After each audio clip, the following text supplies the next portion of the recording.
નમસ્કાર દર્શક મિત્રો, વોઇસ ઓફ વડોદરા ન્યૂઝમાં આપનું હાર્દિક સ્વાગત છે। સંખેડામાં ચોરીનો સિલસિલો યથાવત।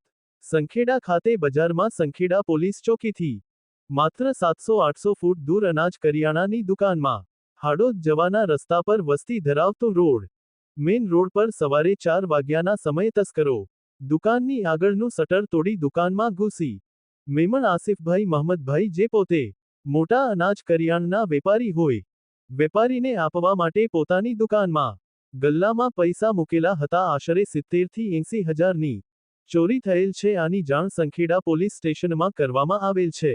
અગાઉ પણ આ રોડ ઉપર ઘણી વાર ચોરી થયેલ છે અને વેપારીઓની ફરિયાદ પણ છે, છતાં પણ કોઈ ધ્યાન આપવામાં આવેલ નથી। ફરી એકવાર આજ રોડ ઉપર ચોરી થયેલ છે અને અગાઉ પણ જજ સાહેબના બંગલામાં ચોરી થયેલ હતી, તેનો પણ આજ દિન સુધી કોઈ ભેદ ઉકેલાયો નથી। આ ચોરીથી સંખેડા પંથકના વેપારીઓમાં ફફડાટ ફેલાયો છે। આ વેપારીની દુકાનમાં કેમેરા પણ લાગેલા છે, તેનું ફૂટેજ સંખેડા પોલીસ સ્ટેશનમાં આપેલ છે। હવે જોવાનું રહ્યું કે આ ચોરીનો ભેદ કેટલા સમયમાં ઉકેલ હશે તેવું લોકમુખે ચર્ચાઈ રહ્યું છે। Bureau report, Munnabhai Shaikh, Sankheda.